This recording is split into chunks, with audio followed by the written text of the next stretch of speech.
പ്രിയപ്പെട്ട വിദ്യാർത്ഥികൾ, 12ാം class business സ്റ്റഡീസിൻ്റെ രണ്ടാമത്തെ ചാപ്റ്റർ പ്രിൻസിപ്പിൾസ് ഓഫ് മാനേജ്മെൻറ്റ്, ഇതിൻ്റെ രണ്ടാം ഭാഗത്തിലേക്ക് നമുക്ക് കടക്കാം.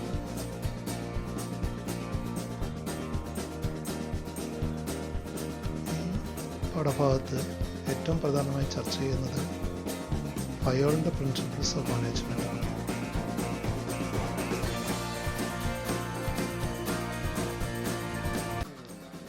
Henry Fayol. He was a French engineer in a mining company, and later he became the managing director of that company. ഒരു മൈനിങ് എഞ്ചിനീയറായി ജോലിയിൽ പ്രവേശിച്ച്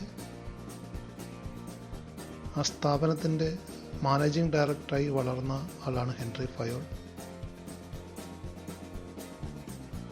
ഒരു മാനേജർ എന്ന തൻ്റെ പരിചയത്തിലൂടെ പ്രാക്ടീസിങ് മാനേജേഴ്സിന് അനവധി മാനേജ്മെൻറ്റ് തത്വങ്ങൾ നിർദ്ദേശിച്ച വ്യക്തിയാണ് ഹെൻറി ഫയോൾ.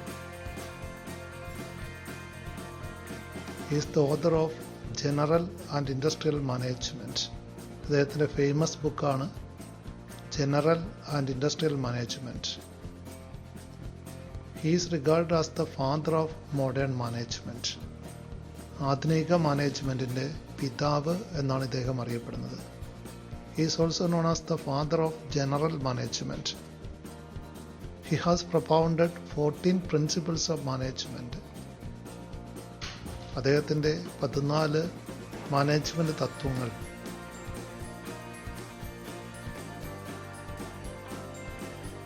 ഈ തത്വങ്ങളെ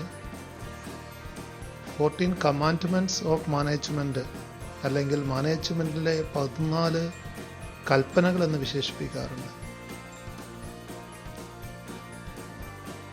what are the major contributions of Henri Fayol to management? Henri ഫയോളിൻ്റെ 3 പ്രധാനപ്പെട്ട സംഭാവനകൾ. ആദ്യമായി Henri Fayol's famous book General and Industrial Management is widely considered as a fundamental book in classical management theory.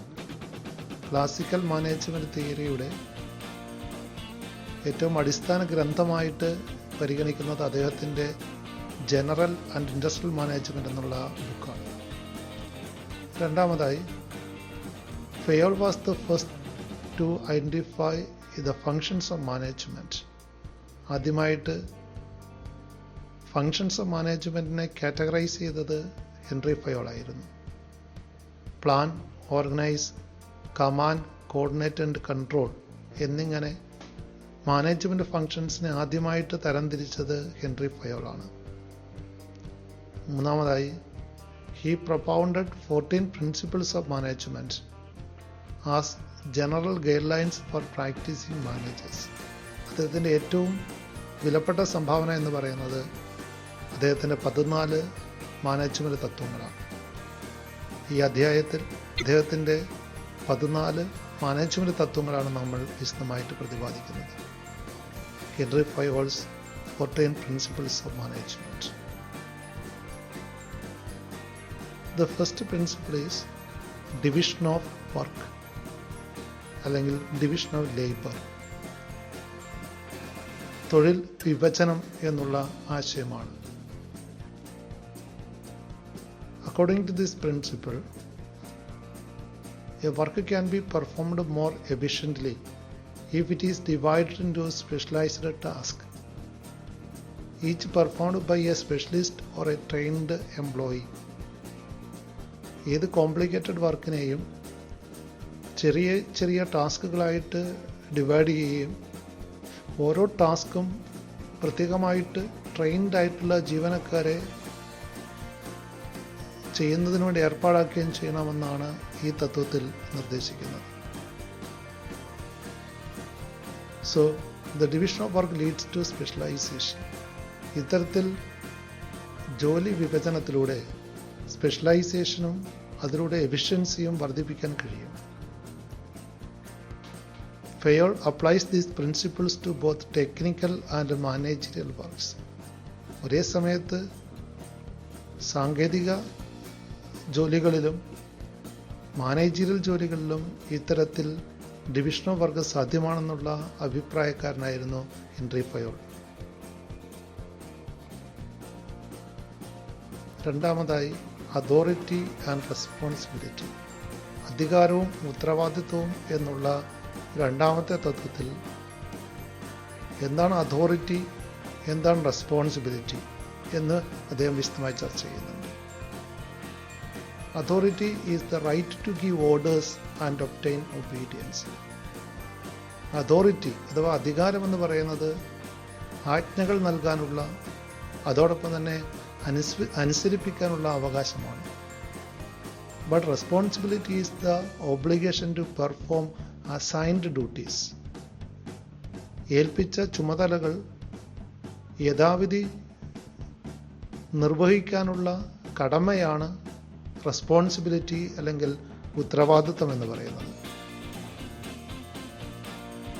There should be a balance between authority and responsibility. ഈ തത്വത്തിൽ അദ്ദേഹം നിർദ്ദേശിക്കുന്നത് അധികാരവും ഉത്തരവാദിത്വവും തമ്മിൽ ഒരു സന്തുലനം ആവശ്യമുണ്ട്. There should be a balance or parity between authority and responsibility. രണ്ടും ഒന്നിച്ചു പോകേണ്ട രണ്ട് എലമെന്റ്സ് ആണ്.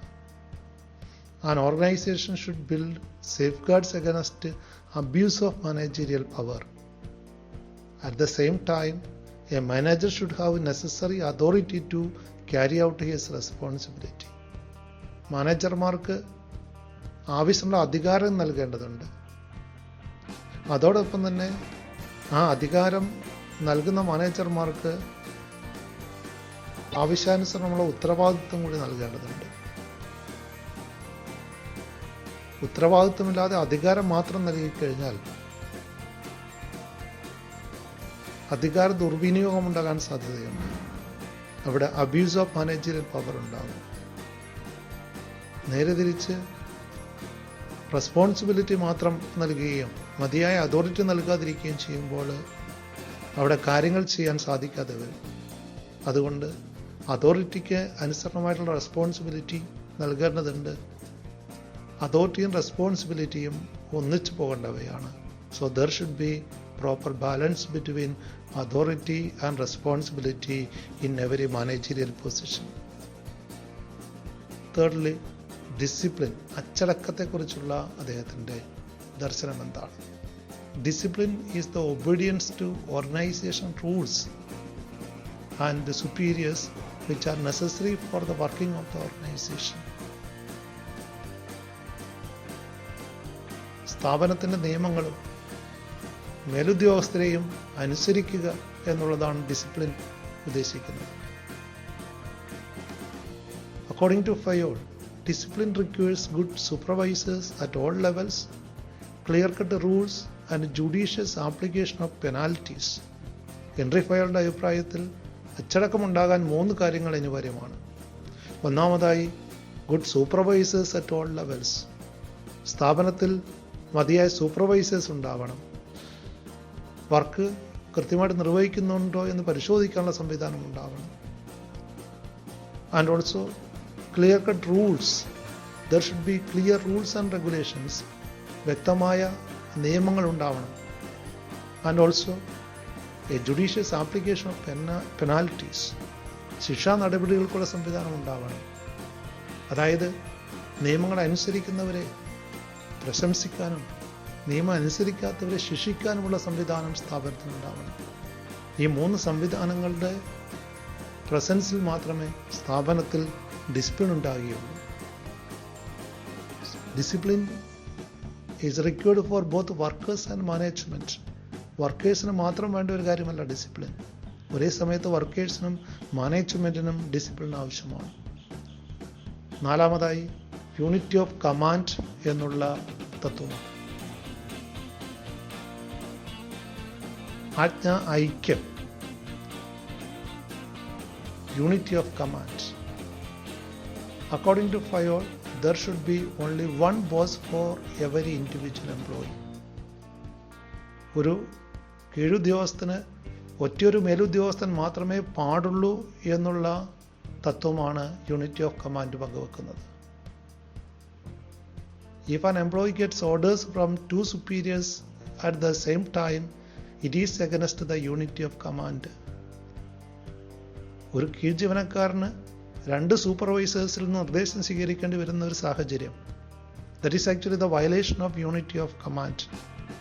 ഇവിടെ ആജ്ഞാ ഐക്യം ലംഘിക്കപ്പെടുകയാണ് ചെയ്യുന്നത്. So dual subordination should be avoided. ഇരട്ട യജമാനത്വം ഒരിക്കലും ഒരു സ്ഥാപനത്തിന് അഭികാമ്യമല്ല. This is to prevent confusion to subordinates and duplication. Dual subordination ഒഴിവാക്കിയെങ്കിൽ മാത്രമേ വർക്കേഴ്സിന് കൺഫ്യൂഷൻ ഒഴിവാക്കാനും അതോടൊപ്പം തന്നെ ജോലി ഇരട്ടിപ്പ് ഒഴിവാക്കാനും ഒക്കെ കഴിയുള്ളൂ. യൂണിറ്റി ഓഫ് കമാൻഡിലൂടെ മാത്രമേ സബോർഡിനേറ്റ്സിനുണ്ടാകുന്ന കൺഫ്യൂഷൻ, ആരെയാണ് അനുസരിക്കേണ്ടത്, ആരുടെ നിർദ്ദേശമാണ് പാലിക്കേണ്ടതെന്നുള്ളൊരു കൺഫ്യൂഷൻ ഒഴിവാക്കാൻ കഴിയുള്ളൂ. അതോടൊപ്പം തന്നെ ജോലിയുടെ ഇരട്ടിപ്പ്. പല നിർദ്ദേശങ്ങൾ വരുമ്പോൾ ഒരേ ജോലി തന്നെ ആവർത്തിക്കേണ്ടതായിട്ട് വരുന്നു. So dual subordination should be avoided. Next one is unity of direction. മാർഗനിർദ്ദേശ ഐക്യമാണ് unity of direction. All the units of an organization should be moved towards the same objectives through coordinated and focused efforts. എല്ലാ യൂണിറ്റുകളും ഒരു സ്ഥാപനത്തിലുള്ള വിവിധ ഡിപ്പാർട്ട്മെൻറ്റുകളും ഒരേ ലക്ഷ്യത്തോടു കൂടി മുന്നോട്ട് പോകേണ്ടതുണ്ട്. Each group of activities having the same objective must have one head and one plan.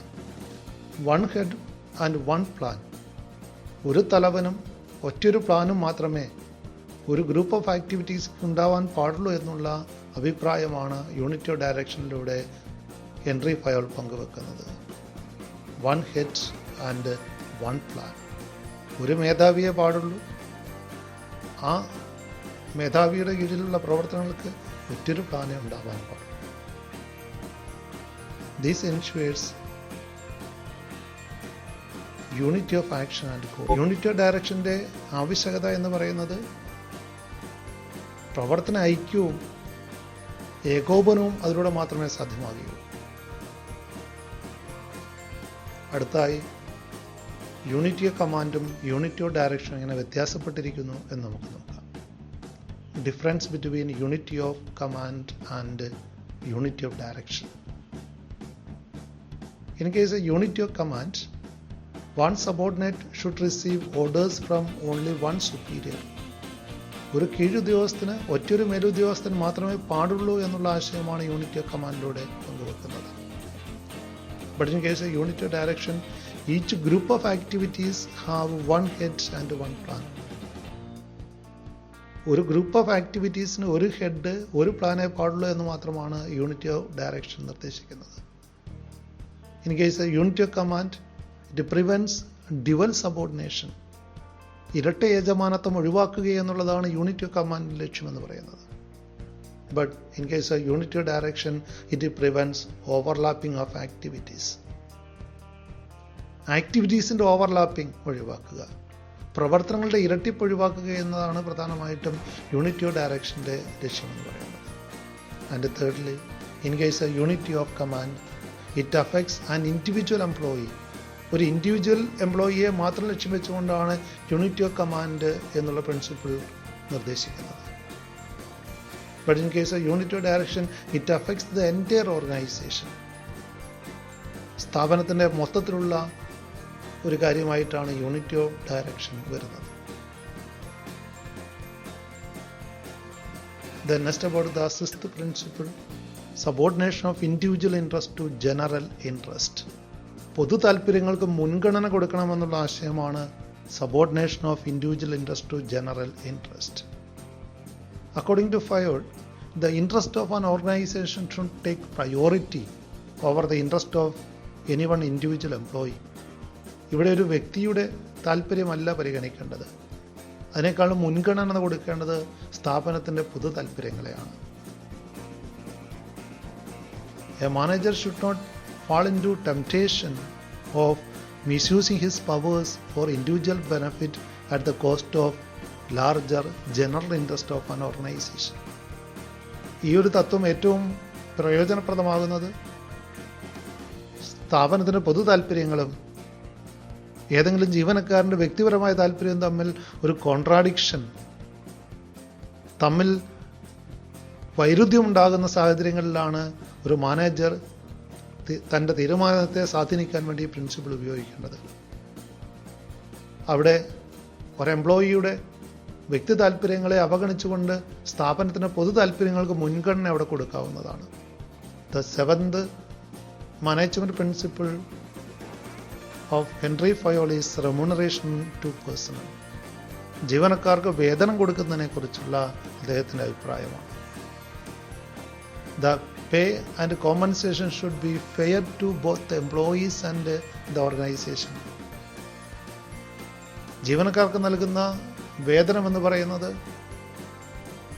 ജീവനക്കാർക്കും സ്ഥാപനത്തിനും ഏറെ അനുഗുണമായിരിക്കണം, അല്ലെങ്കിൽ ഏറെ ന്യായമായിട്ടുള്ള ഒന്നായിരിക്കണം. The employees should be paid fair wages, which should give them at least a reasonable standard of living. മാന്യമായി ജീവിക്കാൻ തക്കതായിട്ടുള്ള ഒരു വേതനം ജീവനക്കാർക്ക് നൽകേണ്ടതുണ്ട്. At the same time, it should be within the paying capacity of the company. കമ്പനിയുടെ ശേഷി, ശമ്പളം നൽകാനുള്ള സാമ്പത്തിക സ്ഥിതി കൂടി പരിഗണിച്ചിട്ട് വേണം ന്യായമായ വേതനം നിശ്ചയിക്കാൻ. Remuneration to employees should be just and equitable. ജീവനക്കാർക്ക് നൽകുന്ന വേതനം എന്ന് പറയുന്നത് അപ്പോൾ ന്യായവും യുക്തവുമായിരിക്കണം. The eighth principle of Henry Fayol is centralization and decentralization. കേന്ദ്രീകരണവും വികേന്ദ്രീകരണവും. The concentration of decision-making authority only at the top level is called centralization. അധികാരം management ഉയർന്ന തലങ്ങളിൽ മാത്രം കേന്ദ്രീകരിച്ചിരിക്കുകയാണെങ്കിൽ ആ ഒരു സാഹചര്യമാണ്, അല്ലെങ്കിൽ ആ ഒരു നയമാണ് സെൻട്രലൈസേഷൻ എന്ന് പറയുന്നത്. But decentralisation is the dispersal of authority to all managers at the lower level. ഒരു സ്ഥാപനത്തിലെ എല്ലാ താഴെ തലങ്ങളിലേക്കും അധികാരം വിട്ടു നൽകുന്ന, അധികാരം പകർന്നു നൽകുന്ന ഒരു രീതിയാണ് ഡീസെൻട്രലൈസേഷൻ. ഉയർന്ന മാനേജ്മെന്റിൽ മാത്രം അധികാരം കുമിഞ്ഞുകൂടുന്നത് സെൻട്രലൈസേഷൻ ആകുമ്പോൾ, അധികാരം താഴെ തലങ്ങളിലേക്ക് കൂടി വിട്ടുകൊടുക്കുന്നത് ഡീസെൻട്രലൈസേഷൻ അല്ലെങ്കിൽ വികേന്ദ്രീകരണമാണ്. There should be a proper balance between centralization and decentralization in an organization. Henry Fayol നിർദ്ദേശിക്കുന്നത് സെൻട്രലൈസേഷൻ ഡീസെൻട്രലൈസേഷൻ തമ്മിൽ ഒരു പ്രോപ്പർ ബാലൻസ് ഉണ്ടാവണം. കംപ്ലീറ്റ് സെൻട്രലൈസേഷനോ കംപ്ലീറ്റ് ഡീസെൻട്രലൈസേഷനോ ഒരിക്കലും ഹെൻറി ഫയോൾ സജസ്റ്റ് ചെയ്തിട്ടില്ല. എല്ലാ അധികാരങ്ങളും താഴെ തലങ്ങളിലേക്ക് വിട്ടുകൊടുക്കേണ്ടതില്ല. കുറേ അധികാരങ്ങൾ ടോപ്പ് ലെവലിൽ നിലനിർത്തുകയും എന്നാൽ ചില അധികാരങ്ങൾ താഴെ തലങ്ങളിലേക്ക് വിട്ടുകൊടുക്കുന്ന ഒരു രീതി, a proper balance between centralization and decentralization is suggested by Henry Fayol. The ninth principle is scalar chain. The formal line of authority from highest to lowest ranks are known as scalar chain. Scalar chain may be viewed in different senses. It is the line of authority. അധികാരത്തിൻ്റെതായിട്ടുള്ള ഒരു ശൃംഖലയാണ്. Secondly, it is a line of communication. വാർത്താവിനിമയം ഏത് രീതിയിൽ പോകണം, ഒരു സ്ഥാപനത്തിലെ official communication എങ്ങനെയാണ് നടക്കേണ്ടത്, ആ ലൈൻ ഓഫ് കമ്മ്യൂണിക്കേഷനാണ് സ്കാലർ ചെയിൻ എന്ന് പറയുന്നത്. And also it is the chain of command. ആർക്ക് ആജ്ഞകൾ നൽകണം എന്നുള്ളത് സൂചിപ്പിക്കുന്ന ലൈൻ ഓഫ് കമാൻഡാണ്. സോ സ്കാലർ ചെയിൻ എന്ന് പറയുന്നത് ആ അധികാര ശ്രേണി, സ്ഥാപനത്തിലുള്ള അധികാരം വിന്യസിച്ചിരിക്കുന്നതിൻ്റെ ആ ശ്രേണിയാണ്. According to Fayol, organisation should have a chain of authority and a communication that runs from top to bottom and should be followed by managers and the subordinates. ആ സ്ഥാപനത്തിലെ നിശ്ചയിക്കപ്പെട്ടിട്ടുള്ള ആ അധികാര ശ്രേണി എല്ലാ കാര്യങ്ങളിലും പിന്തുടരണം. കമ്മ്യൂണിക്കേഷൻ നടക്കേണ്ടത് ആ സ്കാളർ ചെയിനിലൂടെയാണ്. ചിത്രത്തിൽ നൽകിയിരിക്കുന്ന ഉദാഹരണം നോക്കുക. അവിടെ ഏറ്റവും താഴെ തരത്തിലുള്ള എഫ് എന്ന് പറയുന്ന ജീവനക്കാരൻ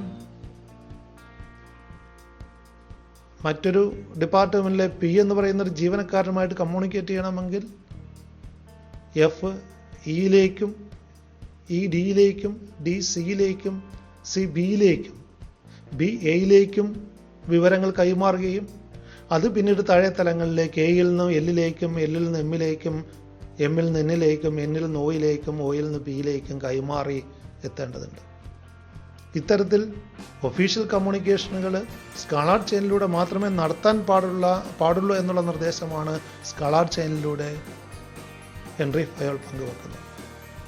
എന്നാൽ ഇത് പലപ്പോഴും അകാരണമായ കാലതാമസമുണ്ടാക്കുന്നു, അല്ലെങ്കിൽ ഡിറ്റീറേഷൻ of messages,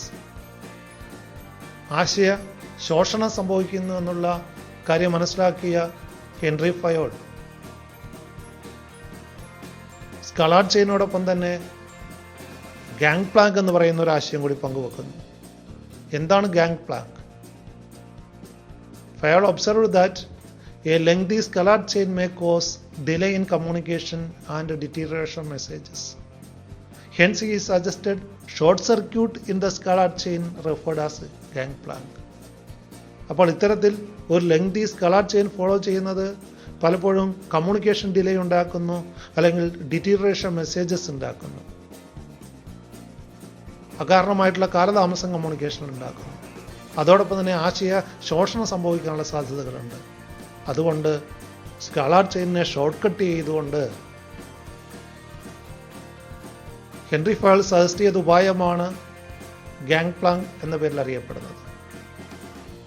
it permits direct communication between managers in the same rank under the emergency situation. അടിയന്തര സാഹചര്യങ്ങളിൽ ഒരേ ലെവലിലുള്ള മാനേജർമാർ തമ്മിൽ നേരിട്ട് കമ്മ്യൂണിക്കേറ്റ് ചെയ്യാനുള്ളൊരു സംവിധാനമാണ് ഗാങ് പ്ലാങ്ക് പ്രദാനം ചെയ്യുന്നത്. ചിത്രത്തിൽ ശ്രദ്ധിക്കുക. സ്കാളർ ചെയിനിലെ ഷോർട്ട് കട്ട് ചെയ്തുകൊണ്ട് ഡിയും ജിയും തമ്മിൽ നേരിട്ട് കമ്മ്യൂണിക്കേഷൻ അവിടെ പെർമിറ്റ് ചെയ്തിരിക്കുന്നു. അത്തരത്തിൽ ഡയറക്റ്റ് കമ്മ്യൂണിക്കേഷൻ അനുവദിക്കുന്ന ഷോർട്ട് കട്ടാണ് ഗാങ് പ്ലാങ്ക് എന്ന് പറയുന്നത്.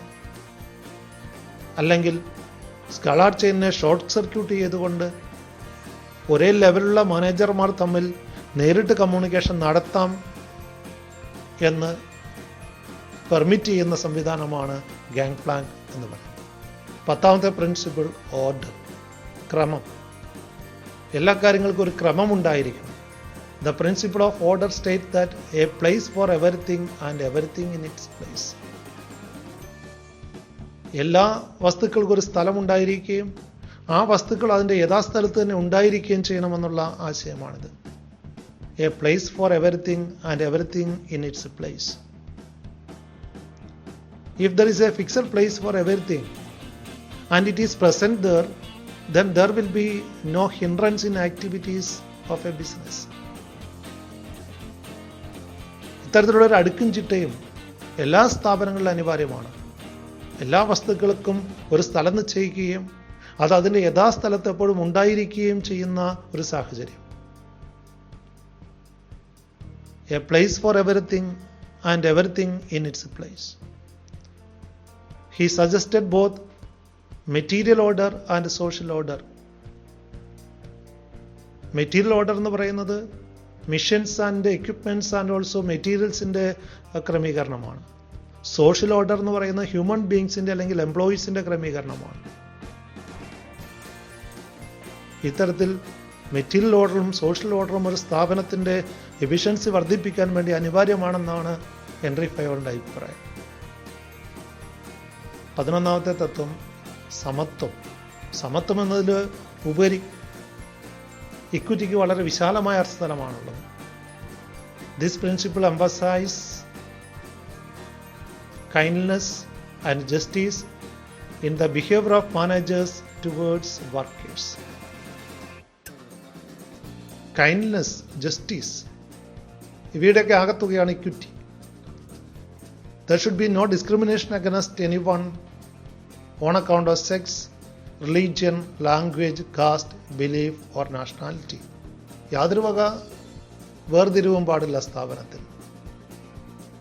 Equal opportunities are to be ensured for employees in the organization. എല്ലാവർക്കും തുല്യ അവസരങ്ങൾ നൽകേണ്ടതാണ്. 12ാമത്തെ തത്വം stability of tenor of the personal. ജീവനക്കാരുടെ പ്രവർത്തന കാലയളവിൽ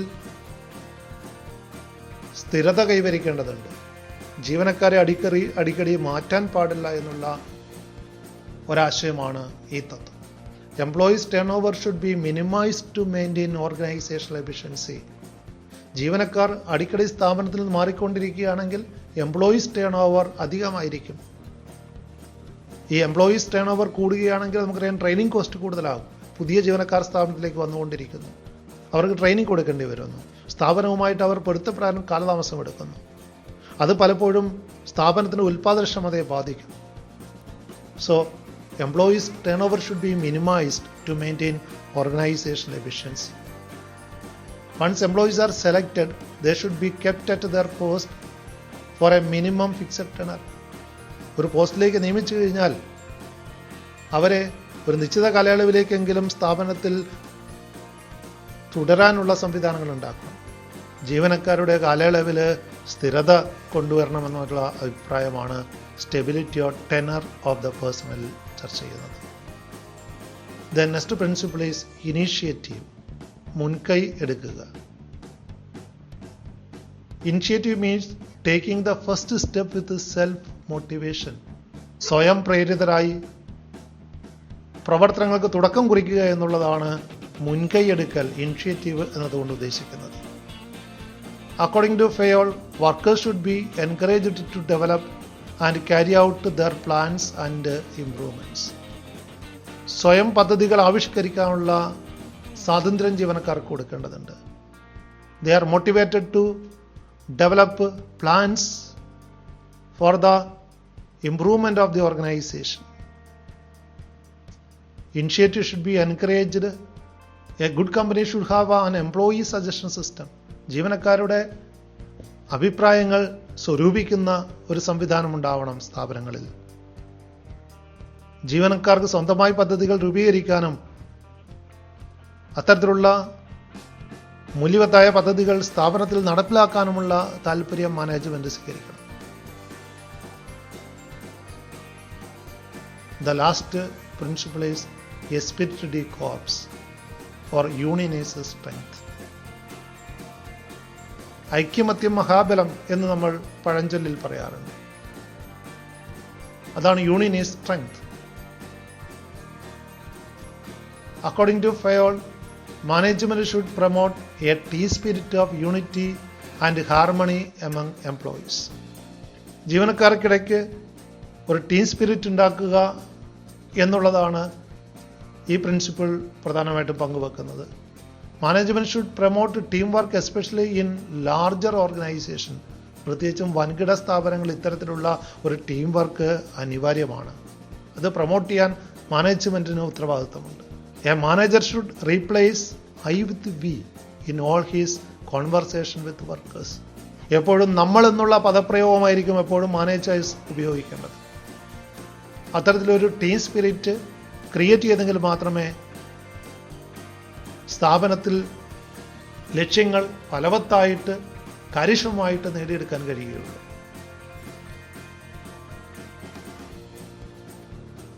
ഹെൻറി ഫയോളിൻ്റെ 14 മാനേജ്മെൻറ്റ് തത്വങ്ങളാണ് വിശദമായിട്ട് നമ്മൾ ചർച്ച ചെയ്തത്. ഈ 14 തത്വങ്ങളും ഓർമ്മിക്കുന്നതിന് വേണ്ടിയിട്ട് ഒരു അക്രോണിം പരിചയപ്പെടുത്തുകയാണ്. ഹെൻറി ഫയോളിൻ്റെ 14 പ്രിൻസിപ്പിൾസ് ഓഫ് മാനേജ്മെൻറ്റ് ഓർമ്മിക്കുന്നതിന് വേണ്ടിയിട്ട് ഒരു ഉപായവാക്യമാണ് പരിചയപ്പെടുത്തുന്നത്. DAD, DAD, US, RICE, RICE, SOUS, SOUS. ഇതിലെ ഓരോ പദങ്ങളും ഓരോ മാനേജ്മെൻറ്റ് പ്രിൻസിപ്പിൾസിനെയാണ് പ്രദാനം ചെയ്യുന്നത്. ഉദാഹരണമായി D stands for division of labor. A stands for authority and responsibility. D stands for discipline. U stands for unity of command. S stands for scalar chain. R stands for remuneration to personnel. Then I stands for initiative. C stands for centralization and decentralization. E stands for equity. S stands for subordination of individual interest to general interest. Then O stands for order. U stands for unity of direction. S stands for stability of tenure of personnel. E stands for esprit de corps. 14 തത്വങ്ങളും ഓർമ്മിച്ചിരിക്കാൻ എളുപ്പമാണ് ഈ ഉപായവാക്യം മനസ്സിൽ ഓർമ്മിച്ചു വെച്ചാൽ. DAD, US, RICE, SOUS. ഇതാണ് acronym. തുടർന്ന് നമുക്ക് Henry ഫയോളിൻ്റെയും FW ടൈലറിൻ്റെയും management തത്വങ്ങൾ ഒന്ന് താരതമ്യം ചെയ്ത് നോക്കാം. ഹെൻറി ഫയോളും FW ടൈലറും ക്ലാസിക്കൽ മാനേജ്മെൻറ്റ് തിയറിയിലെ 2 പ്രമുഖരായ വക്താക്കളായിരുന്നു. എന്നാൽ ഇവരുടെ മാനേജ്മെൻറ്റ് തത്വങ്ങൾ തമ്മിൽ പ്രകടമായ ചില വ്യത്യാസങ്ങളുണ്ട്. ആദ്യമായി രണ്ടാളുടെയും പെർസ്പെക്റ്റീവിലുള്ള സമീപനത്തിലുള്ള വ്യത്യാസമാണ്. ഹെൻറി ഫയോള് ടോപ്പ് ലെവൽ മാനേജ്മെൻറ്റിന് ഊന്നൽ കൊടുത്തുകൊണ്ടുള്ള തത്വങ്ങളാണ് ആവിഷ്കരിച്ചതെങ്കിൽ FW ടൈലർ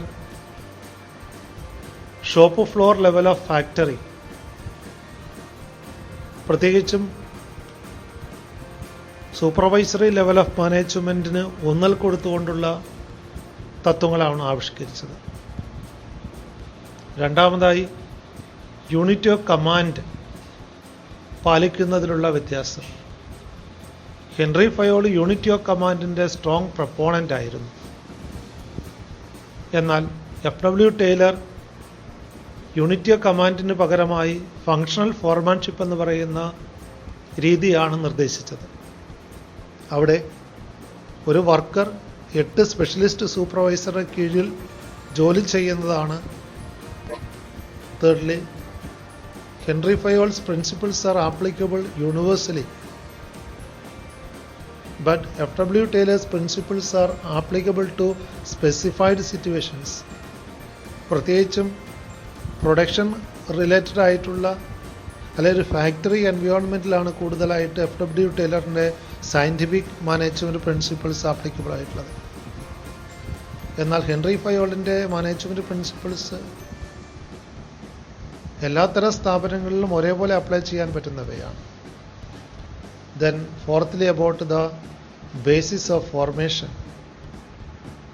ഹെൻറി ഫയോൾ തൻ്റെ തത്വങ്ങൾ ആവിഷ്കരിച്ചത് തൻ്റെ പേഴ്സണൽ എക്സ്പീരിയൻസിൽ നിന്നാണ്. ഒരു മാനേജറായിട്ട് പ്രവർത്തന അനുഭവത്തിൽ നിന്നുമാണ് ഹെൻറി ഫയോളിൻ്റെ തത്വങ്ങൾ ആവിഷ്കരിക്കപ്പെടുന്നത്. എന്നാൽ FW ടൈലർ നിരന്തരമായ ഒബ്സർവേഷനിലൂടെയും എക്സ്പെരിമെൻറ്റേഷനിലൂടെയുമാണ് അദ്ദേഹത്തിൻ്റെ ശാസ്ത്രീയ മാനേജ്മെൻറ്റ് തത്വങ്ങൾ ആവിഷ്കരിച്ചത്. അടുത്തായിട്ട് ഫോക്കസ് എന്തിനാണെന്നുള്ളതാണ്. ഏത് കാര്യത്തിൽ ഊന്നൽ നൽകുന്നു? ഹെൻറി ഫയോള് ഊന്നൽ കൊടുത്തത് ഫോർ ഇംപ്രൂവിങ് ഓവറോൾ അഡ്മിനിസ്ട്രേഷൻ, ഭരണനിർവഹണം മെച്ചപ്പെടുത്താൻ വേണ്ടിയിട്ടുള്ള കാര്യങ്ങളാണ് ഹെൻറി ഫയോൾ പ്രധാനമായിട്ടും മുന്നോട്ട് വെക്കുന്ന നിർദ്ദേശങ്ങൾ. എന്നാൽ ഉൽപാദനക്ഷമത വർദ്ധിപ്പിക്കുന്നതിന് വേണ്ടി ഉള്ള നിർദ്ദേശങ്ങളാണ് കൂടുതൽ FW ടൈലർ മുന്നോട്ട് വെക്കുന്നത്. ആറാമതായി, രണ്ടാളുടെയും പേഴ്സണാലിറ്റിയിലുള്ള വ്യത്യാസം. ഹെൻറി ഫയൽ ഒരു മാനേജ്മെൻറ്റ് പ്രാക്ടീഷണറായിരുന്നു. നേരെ തിരിച്ച് FW ടൈലർ ഒരു സയൻറ്റിസ്റ്റാണ്. നിരന്തര ഗവേഷണങ്ങളിലൂടെയാണ് അദ്ദേഹം തൻ്റെ തത്വങ്ങൾ ആവിഷ്കരിച്ചു കൊണ്ടുവന്നത്. അവസാനമായി എക്സ്പ്രഷനിലുള്ള വ്യത്യാസമാണ്. രണ്ടാളുടെയും തിയറിയുടെ നേച്ചർ വ്യത്യാസമാണ്. Henry Fayol general theory of administration മുന്നോട്ട് വെക്കുമ്പോൾ FW ടൈലർ സയൻറ്റിഫിക് മാനേജ്മെൻറ്റ് പ്രിൻസിപ്പിൾസാണ് മുന്നോട്ട് വെക്കുന്നത്.